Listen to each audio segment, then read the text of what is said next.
Olá para todos, meu nome é Guilherme Medina, eu trabalho na área técnica da SkyGIS. Estou ministrando aqui o treinamento de análise de imagem baseado em objetos, utilizando o Recognition Develop. Tá?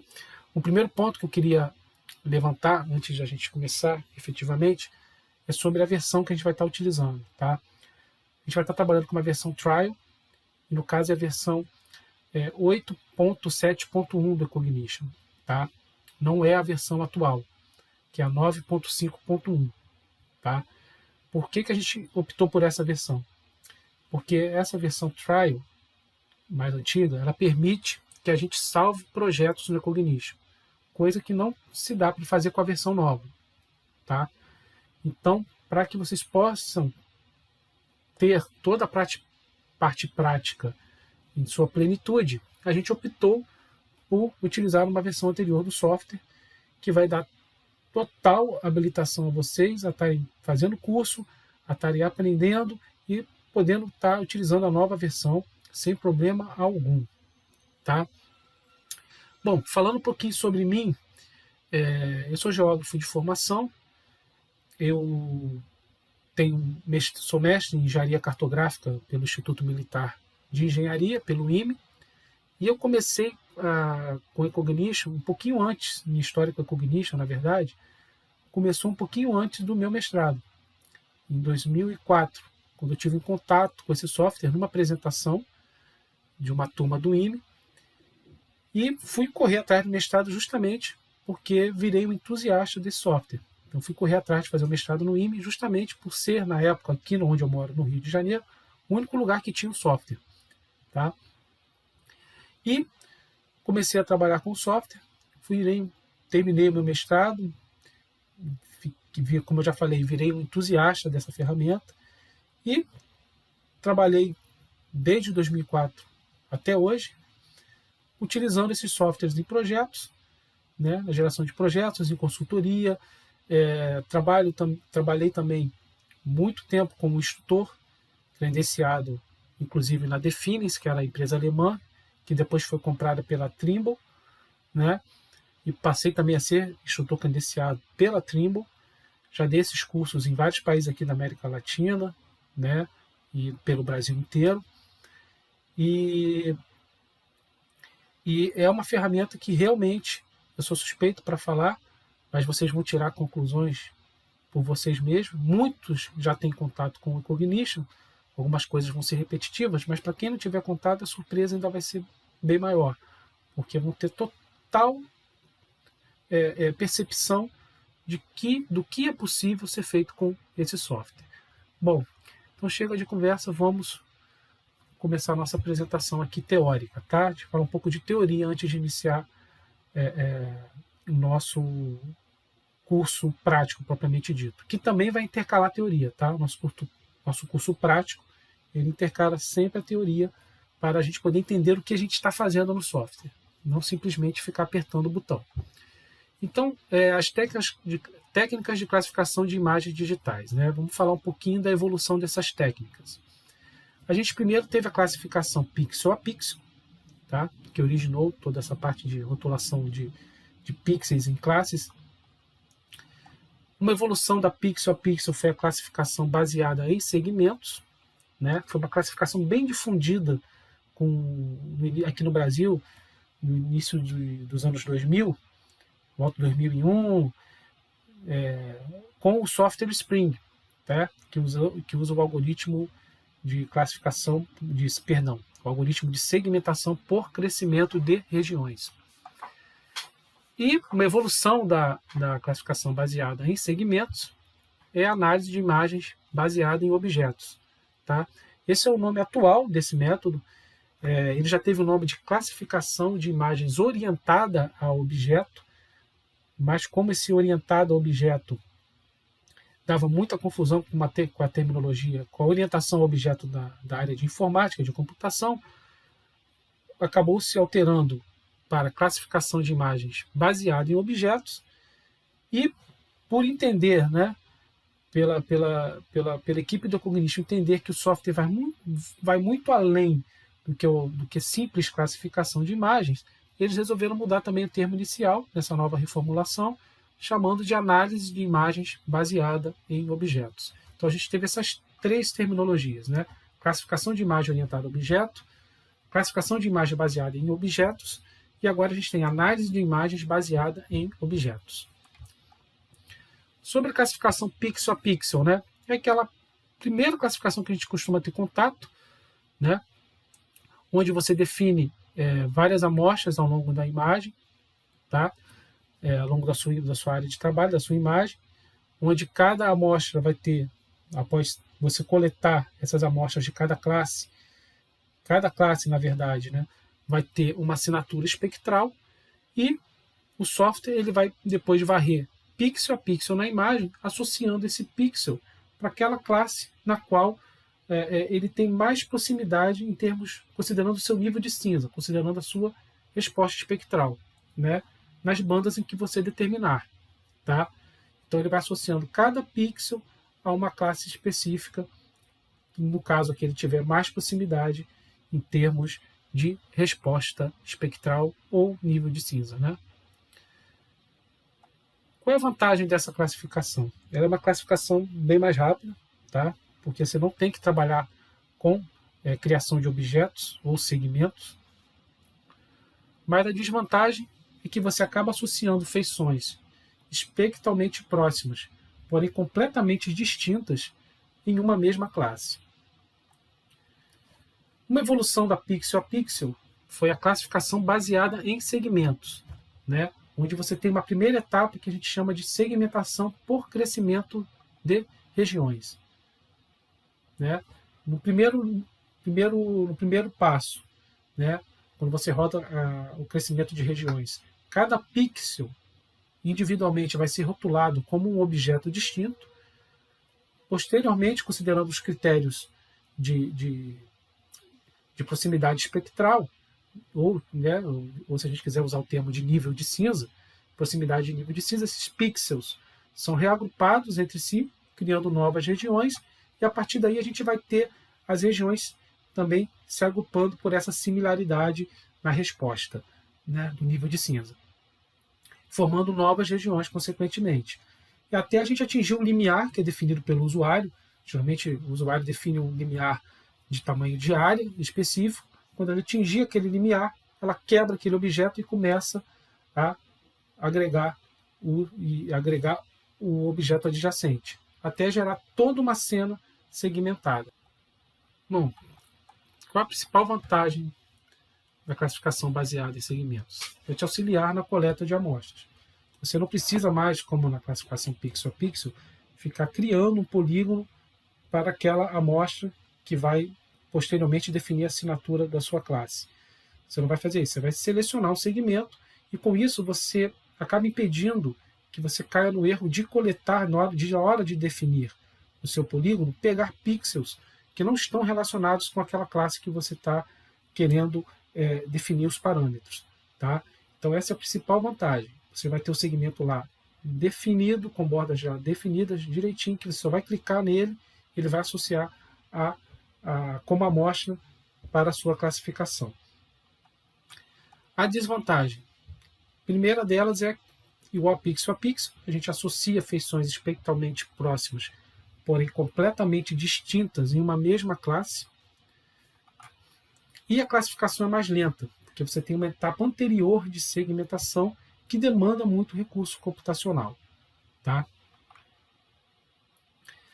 Bom, esse é um produto, considerando uma classificação que trabalha somente com atributo espectral, só para ilustrar essa problemática de quando a gente não trabalha com informações inerentes ao objeto, e sim ao pixel, a resposta de nível de cinza ou resposta espectral do pixel. Né? Aqui a gente tem uma classificação, né?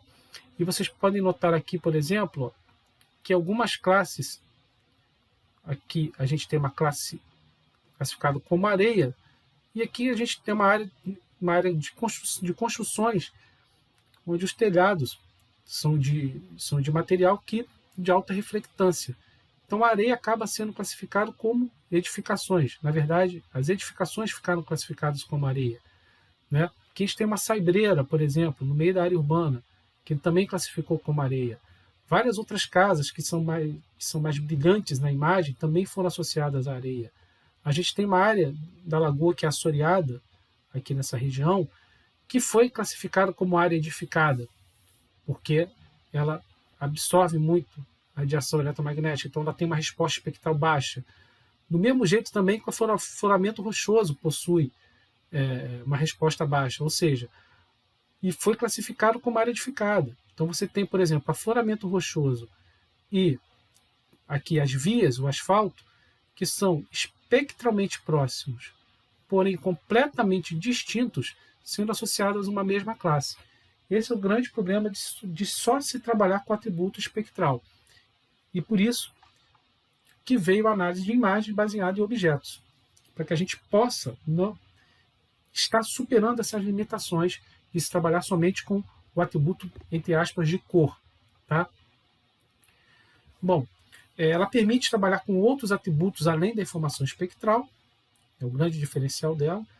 Ela só é aplicável em imagens segmentadas, onde cada segmento vai ser um objeto, porque você não tem como considerar esse tipo de análise para cada pixel. Se for trabalhar individualmente com pixel, é a classificação pixel a pixel mesmo, você só vai conseguir considerar a resposta espectral. Estratégia básica dentro da análise de imagem baseada em objeto é você construir uma rede hierárquica de classes, tá? Onde a classe filha vai estar herdando o descritor de classe da classe pai, tá? Ou mãe, como queiram. A gente vai ver como funciona bem isso durante o nosso treinamento. Ela permite classificar imagens através de informações contextuais, além dos atributos inerentes, né, intrínsecos do objeto. Você trabalha com toda uma relação de topologia entre os objetos vizinhos, por exemplo, ou os objetos que estão no nível de segmentação acima ou no nível de segmentação abaixo. Tá? Isso vai ficar mais claro ao longo da apresentação e ainda mais ao longo do treinamento. A associação dos objetos às classes ela vai se basear em que fatores? Né? Como a gente vai fazer essa associação? A gente vai considerar operadores lógicos. Tá? A outra forma são as funções de pertinência fuzzy, que é baseado na lógica fuzzy, traduzindo do inglês a lógica nebulosa, onde um objeto é associado a várias classes, porém com diferentes graus de pertinência. Tá? A gente vai ver mais adiante o que se trata essa lógica fuzzy. E qual é a finalidade da análise de imagem baseada em objetos? É se aproximar ao máximo da interpretação humana e permitir que o conhecimento do analista fique embutido em um conjunto de regras, tá? Em uma árvore de processos. A gente vai ver mais adiante também do que se trata cada uma dessas terminologias que eu estou falando. Conjunto de regras, árvore de processos, process tree, a gente vai ver ainda nessa apresentação.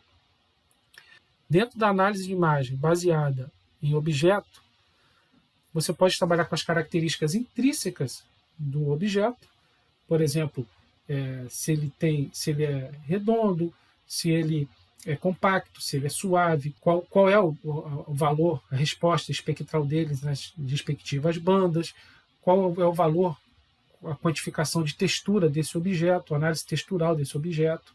Enfim, tem várias características intrínsecas de um objeto que você vai estar utilizando e já vai te auxiliar em muito a melhorar a sua classificação no que se refere às técnicas tradicionais. Porém, só esse tipo de informação pode não ser suficiente. Por exemplo, aqui a gente tem 3 objetos circulares, tá? Que têm a mesma resposta espectral, entre aspas, ou seja, mesma cor, mesmo tamanho, mesma textura, ou seja, tudo características intrínsecas do objeto.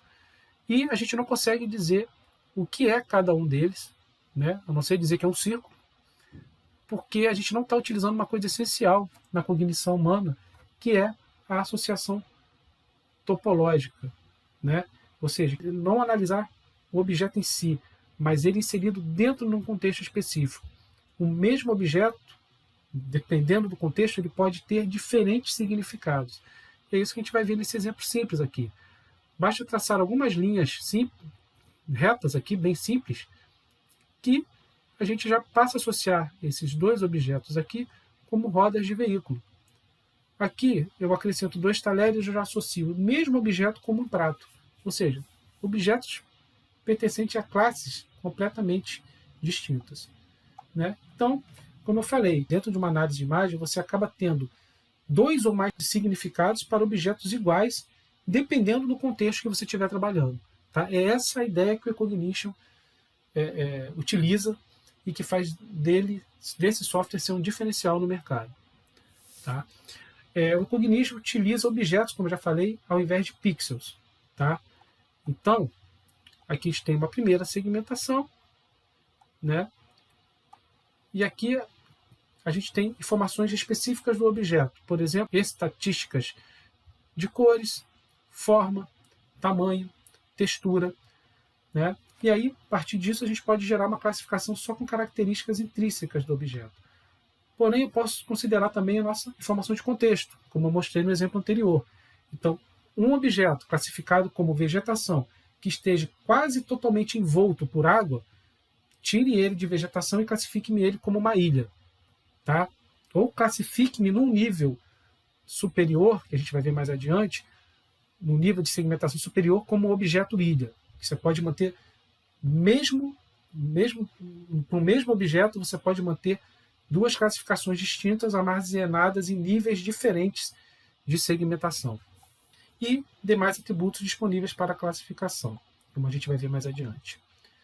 Então, diagrama de classificação de imagens do Recognition, a gente tem os dados de entrada e as nossas imagens, e a gente quer chegar nos nossos resultados, ou seja, nossa rede de estruturas de interesse. Para isso, a gente tem que trabalhar sempre como primeiro passo a segmentação, que é a criação dos objetos, e a classificação. E dentro desse processo, a gente vai ter nossas primitivas, que são os nossos conjuntos de regras, né, que vão permitir que a gente saia aqui no final com nossos objetos de interesse. Tá? Então vai ser nossa base de regras, o nosso conjunto de regras que vai permitir que a gente saia do dado de entrada e chegue ao resultado. Falando um pouquinho dos dados de entrada, né, a gente pode utilizar N dados de entrada, né, em diferentes resoluções, e quando eu falo de resoluções, são resoluções espaciais, radiométricas, temporais, espectrais. Então, você pode utilizar fotografias aéreas, imagens de satélite, modelo digital de elevação, vetores. Nas novas versões, como eu já falei, na versão 9 em diante, você pode trabalhar com nuvem de pontos de LiDAR, enfim, N informações. Tá? Então, você pode combinar dados de diversos formatos e sensores e plataformas. Além disso, você pode associar informações em qualquer, como eu falei, qualquer resolução espacial, espectral, radiométrica, temporal, enfim, não há limitação. E você pode fazer a integração com dados raster ou vetor. Tá? Então, o vetor ele pode entrar dentro do seu projeto como layer temático e já ser utilizado, por exemplo, numa segmentação e numa classificação. A gente vai fazer exercícios com esse tipo de análise. Né? Então, enfim, você pode trabalhar com qualquer primitiva de vetor. Pode trabalhar com ponto, linha, polígono, dentro do Recognition e utilizar isso na sua classificação. Bom, em relação à segmentação, que são as criações de objetos, né?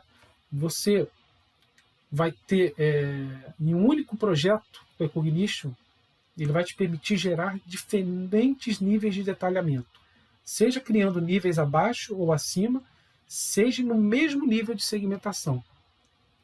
Tá? Você pode trabalhar com diferentes resoluções simultaneamente, como eu já falei na questão dos dados, né? Diferentes resoluções, espacial, espectral, radiométrica, enfim. A análise da relação, a hierarquia dos objetos, vai se dar entre o que a gente chama de estruturas grosseiras e estruturas finas da imagem. Né? Então, esse aqui é um exemplo dessa relação. A gente começa com uma imagem que tem um nível mais detalhado, onde a gente não tem nenhum segmento ali presente, por isso a gente considera um nível mais detalhado. O domínio, né, a gente chama de domínio, não é nível. É o domínio mais detalhado. A partir desse domínio, a gente aplica uma segmentação com objetos bem pequenos aqui, que a gente chama de fina. Essa segmentação ela pode ser reagrupada, gerando objetos maiores, seria uma segmentação já média, e esses objetos maiores podem ser reagrupados, gerando objetos mais grosseiros. Então você parte de um detalhamento, de um alto detalhamento até a sua generalização, conforme for as classes de interesse que você vai querer estar extraindo no final. Tá? Então aqui a gente tem nossa rede de objetos, onde cada objeto conhece seu objeto vizinho. Tá? O seu subobjeto, ou seja, objetos que estão no nível hierárquico de segmentação abaixo, e seu superobjeto, o objeto, no caso, que está no nível superior de segmentação, tá? Que é a análise multiníveis. A gente vai ver isso também ao longo do curso. Então, aqui é como funciona a hierarquia de objetos. A gente tem um nível de pixel. Eu posso, a partir desse nível de pixel, fazer uma primeira segmentação mais detalhada. E eu vou ter esse primeiro nível de objetos, posso chamar ele de nível 1. Depois, a partir desse nível de objetos, eu reagrego eles e gero objetos menos detalhados, que a gente chama de nível 2. E esses objetos menos detalhados podem ser reagrupados, gerando um nível 3 e assim por diante. Conforme você vai gerando o nível, se for seguindo nessa lógica, você vai chegar no momento que você vai ter toda a sua imagem sendo representada como um único objeto. Bom, sobre as propriedades intrínsecas do objeto, né? Vamos selecionar aqui um objeto, destacar ele. Tá? Você pode ter, tá? Esse é só um exemplo, tá, pessoal? Tem muita propriedade que a gente pode estar utilizando, muito atributo, que a gente chama de muito descritor de classe que a gente pode estar utilizando, conforme a gente vai ver mais adiante. Mas aqui é um exemplo que a gente tem um NDVI, por exemplo, para esse objeto aqui. E o que é importante, o NDVI, ele pode ser feito, né, dentro do ambiente do Cognition. A gente vai fazer alguns exercícios com isso, com esse tipo de operação, onde você vai calcular o NDVI dentro do eCognition. Você não precisa importar uma banda de NDVI calculada no ambiente exterior. Você já faz esse cálculo dentro do próprio eCognition. Você pode fazer essa operação entre objetos, tá? Considerando o valor do objeto para fazer essa operação, ou considerando a própria imagem. Você pode gerar uma camada de imagem nova dentro do eCognition através de operações aritméticas. Tá? Você pode, voltando aqui para os atributos do objeto, né? Os valores do layer, que a gente chama, que são os valores de resposta espectral e respectivas estatísticas, né? Como a gente tem aqui, a razão, o contraste com pixels vizinhos.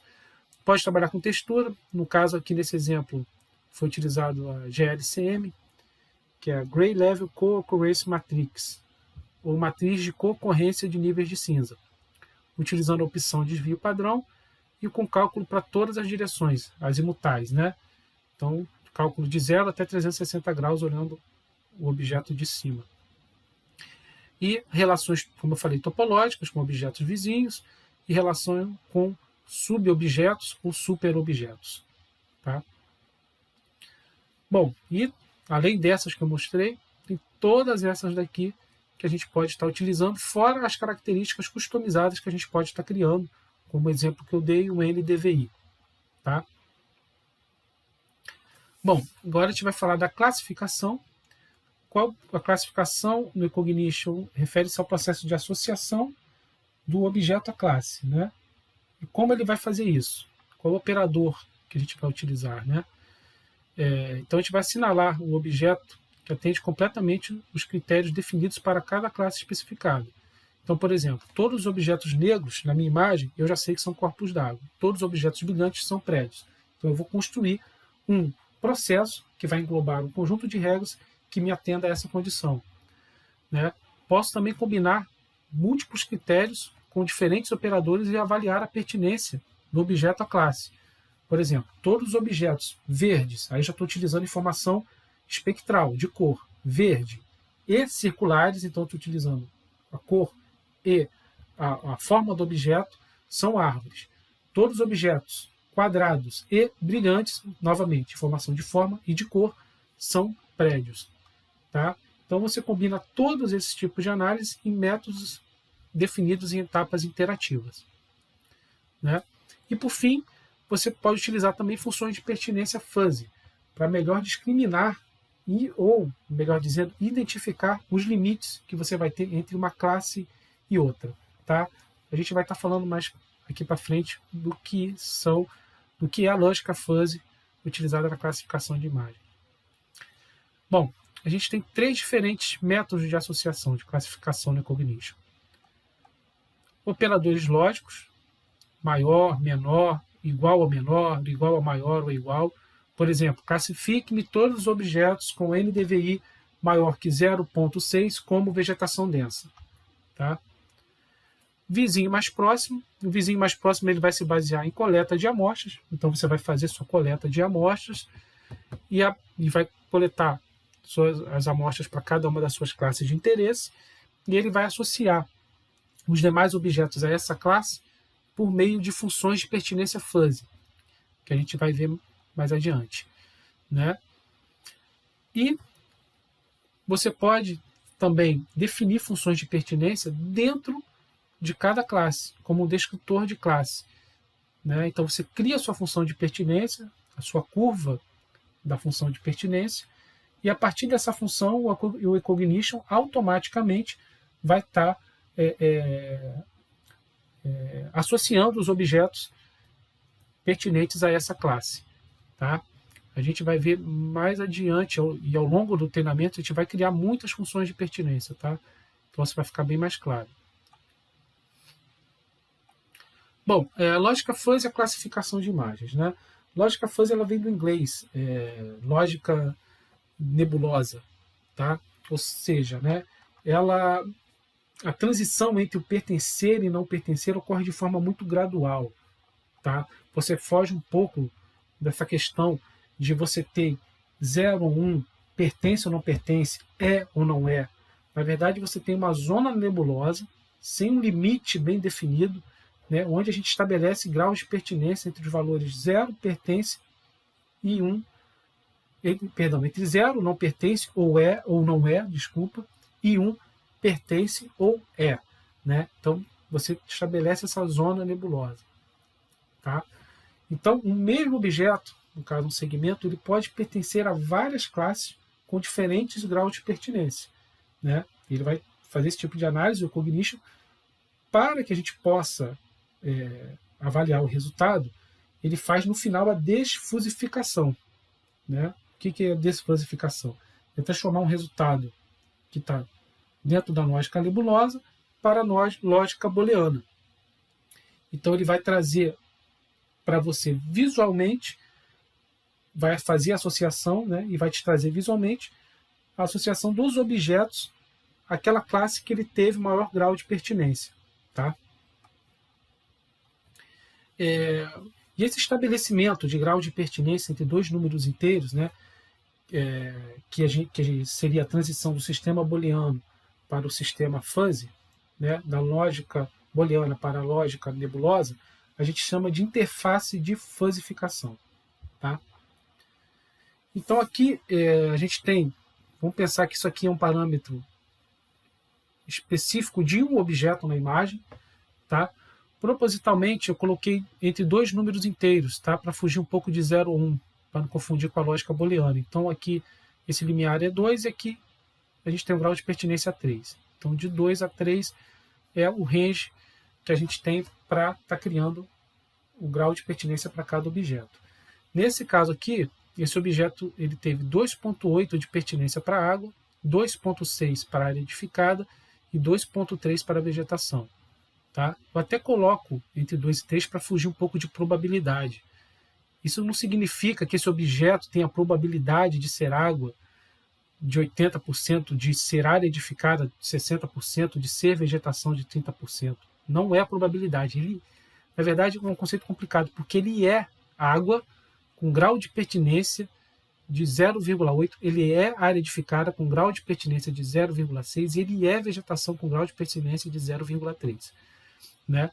E quando o software termina essa associação, para te trazer a classificação, ele vai associar esse objeto, a classe que ele teve o maior grau de pertinência, como eu já falei, que a gente chama de desfusificação.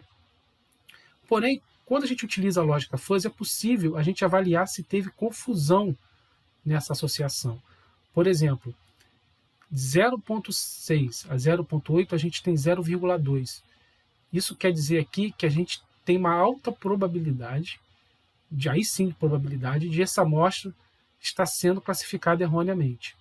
Tá? Porque a diferença aqui entre água e área edificada é bem pouca. De 2,8 a 2,3, nem tanto. Tá? Ela está aceitável. Então você consegue fazer uma primeira avaliação de acurácia do seu produto antes mesmo de construir uma matriz de confusão, né, e gerar um índice kappa, por exemplo. Você consegue fazer isso numa etapa preliminar, sem inclusive ter dados de campo. Tá? Assim que o Cognition lançou, esse era um grande carro-chefe do Cognition, a utilização da lógica fuzzy. Tá? Agora, nas versões atuais, essa lógica fuzzy está caindo em desuso. Tá? Inclusive, é bem complicado você exportar, nas versões atuais, essas associações de pertinência em que cada objeto teve para cada classe. Né? E poder calcular, subtraindo do maior grau de pertinência do segundo maior, você calcular e verificar se a sua associação foi confusa ou não. Tá? Nas novas versões, inclusive, não tem mais essa opção. Então está caindo um pouco em desuso, mas a gente ainda tem a lógica fuzzy presente e a gente vai trabalhar com as funções de pertinência fuzzy, sempre desfusificando o resultado para ter um mapa classificado, né? Uma imagem classificada. Aqui a classificação por vizinho mais próximo. A gente vai coletar as áreas de treinamento. Então, eu estou coletando aqui amostras de área de agricultura, de cultivo. Coleto amostras aqui na minha drenagem. Coleto amostras de vegetação, de área urbana. E ele gera o meu resultado. Ele vai computar para cada uma dessas classes e também para os segmentos candidatos seu grau de pertinência. E aí ele vai associar o objeto à classe que ele teve maior grau de pertinência. Né? Isso aqui é o resultado desfusificado, que é o que a gente enxerga. Tá? Bom, utilizando as funções de pertinência fora da classificação por coleta de amostras, por nearest neighbor, né? A gente pode estar trabalhando com outras questões que não são inerentes ao objeto. Por exemplo, uma área de floresta densa no meio de área edificada não é floresta densa, é um parque. A drenagem, né? A gente considera, por exemplo, o valor espectral dos objetos que compõem a drenagem e também a forma. Ela tem de ser uma forma mais que a gente chama de smoothness, ou suave, né? Mais sinuosa. Então, onde ela vai ter um valor alto para smoothness. Então, a gente pode considerar isso como um descritor de classe intrínseco do objeto para estar extraído a drenagem. Tá? Sobre relações mútuas, a gente está falando aqui especificamente na questão da topologia. Tá? Então, relações mútuas entre objetos que estão intrínsecos já no nosso sistema cognitivo. Os parques são áreas florestadas circundadas por áreas urbanas. Ilhas são porções de terras circundadas por água. Prédios concentrados em uma certa densidade são áreas urbanas. Regiões próximas a corpos d'água podem ser regiões de fronteira. Tá? Estradas pavimentadas sobre corpos d'água são pontes. Objetos com sombras muito elevadas, como sombras grandes, são objetos que a gente pode considerar objetos elevados, são objetos altos, tá? Em relação ao solo. Então, o Cognition permite a gente pegar toda essa cognição humana e implementar através de regras. Tá? Vamos falar um pouco agora da saída. Né? Saída de dados no Cognition. Ele permite exportar a captura de tela, exportar os mapas temáticos em raster, com atributos associados. Então aqui a gente vai ter um dado raster, mas junto com esse dado raster vai vir o CSV dizendo o que é cada cor naquele raster. Tá? Vai exportar também arquivos vetoriais, nesse caso sempre no formato shapefile, e você pode escolher se quer suavizar esses arquivos vetoriais ou se quer manter o limite desses arquivos, dos objetos, respeitando o limite dos pixels, que a gente chama de pixelizado, né, entre aspas. Vai exportar as estatísticas dos dados. Por exemplo, você tem uma cena e você classificou todos os pés de laranja. Então ele automaticamente exporta aquela contagem e te diz quantos pés de laranja você tem naquela imagem. Né? Já te dá um sumário daquilo. Então aqui um exemplo de uma saída de dados em formato vetorial, rotulada, né, conforme a classe, e com os objetos já tendo sido unidos, já tendo sofrido um processo de merge, né, e com a tabela de atributo associado. Bom, vamos falar um pouco agora das primitivas, que é o nosso conjunto de regras, nossa árvore de processo. Né? Bom, primeiro a gente tem como entrada aqui a imagem, e você pode ter como entrada um layer temático, uma camada, né, de vetor. Então a gente pode fazer uma fusão de dados, como eu falei. A partir daí a gente vai ter uma análise da entrada dos dados, processar esse dado e exportar. Tá? E entre esse processo e esse aqui, a gente tem os nossos conjuntos de regras. Tá? Sobre a Cognition Network Language, ou CNL, que é a linguagem de rede de cognição de cognition. Tá? Ela que define as etapas de análise das imagens. Tá? Ela é expressa em processos, onde a gente vai definir as etapas individuais de segmentação e classificação. Né?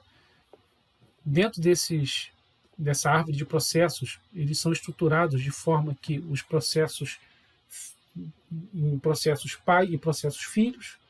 Tá? Alguma das vezes, alguns processos vão ser puramente organizacionais, ou seja, eles não vão conter algoritmos, vai ser simplesmente para a gente colocar um título e organizar os processos filhos embaixo daquele processo pai, para ter um entendimento melhor e passar o entendimento que a gente teve da análise da imagem para outro usuário. Esses processos vão ser sempre editados, estruturados e criados dentro da nossa árvore de processos, da Process Tree. Né? E a Cognition Network Language, ela vai estar sempre condicionada ao conjunto de regras. Ou seja, você tem que ler aquele conjunto de regras do que está ali disponível, com todos os processos, e entender o que o usuário está colocando para segmentar ou classificar um objeto. Bom, o que é um processo, no caso? Né? Um processo, na verdade, é um conjunto de regras. Tá? Então, aqui a gente tem um exemplo. Ó. Esse é um exemplo de processo. Atribua a classe prédio. Então, atribua do nível 1, considerando as classes terra e água, ou seja, todos os objetos, atribua a classe prédio somente aqueles objetos com brilho maior que 200, ou seja, brilhantes, objetos brilhantes. Considerando que em 8 bits a imagem vai de 0 a 255, 200 já passa a ser objetos bem brilhantes. Né? Na classe edificação. Então, resumindo esse processo, composto de vários conjuntos de regras, o domínio que você vai utilizar, que no caso todos os objetos, classe de filtro, as duas classes, qual o descritor, brilho, operador lógico, maior, qual valor, 200, qual classe que você vai associar buildings, tudo isso aqui é um processo. Cada uma dessas daqui é uma regra. Então, o processo é um conjunto de regras. Tá? E, resumindo, atribua-se à classe prédio todos os objetos com brilho maior que 200. Ela fica armazenada, né? O processo fica armazenado na nossa árvore de processos. Então, a gente tem uma árvore de processos aqui. E aqui a nossa Cognition Network Language. Então aqui a gente tem um processo organizacional, simplesmente criar objetos de imagem, e aqui a gente tem que ler, olha, partindo do domínio imagem, porque não está mencionando nenhum nível, utilizando o parâmetro de escala de 30, o peso para a forma que ele está dando é 0,1, consequentemente a gente está tendo um peso para a cor, né, de 0,9, e dentro de forma ele está considerando compacidade de 0,5, consequentemente ele está dando peso igual de compacidade e suavidade, porque suavidade também vai estar com 0,5, e crie-me o level 1.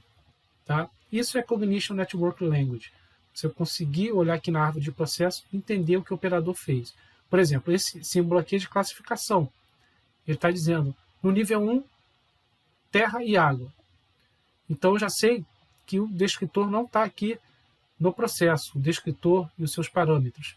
Tá? Ele vai estar lá dentro da classe Land e Water. Então eu abro a classe Land e Water e verifico o descritor lá dentro. Tá? Essa é a Cognition Network Language sendo representada na árvore de processos. Bom, e o processo ele vai definir quais objetos devem ser processados, com qual algoritmo e sob qual condição. Os algoritmos disponíveis, né? A gente tem algoritmos, né? Sumarizando os algoritmos que a gente já tem no Cognition. A gente tem algoritmos para criação e reformatação de objetos, algoritmos para classificação de objetos, regras para repetição de processos. Então você faz o que a gente chama de looping, né? A gente vai utilizar bem isso aqui. Regra também para exportação de resultados. Você não precisa ir clicando no botão para exportar um dado. Você pode botar tudo na sua árvore de processos e automaticamente aquele dado é exportado e já pode ser lido. Se o software estiver acessando aquele banco de dados, a aplicação, perdão, ela já pode ler aquele dado exportado automaticamente. Né? Então, como eu falei, o processo, a sequência de processos, na verdade, é traduzir o reconhecimento que o ser humano tem sobre aquela situação, sobre aquela imagem, em um conjunto de regras. Né?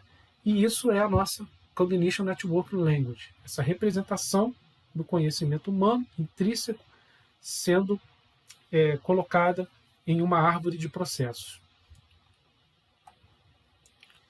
Sobre os algoritmos que a gente tem no Cognition, a gente pode separar nos seguintes grupos: os que realizam segmentação, os de classificação, o de operações em nível, o de reformatação, no caso de objetos, os de vetorização, os de operação de amostragem, no caso coleta de amostras, né, para o vizinho mais próximo, os de operação com layer temático, de exportação, e a gente pode incluir aí também os de criação de características customizadas.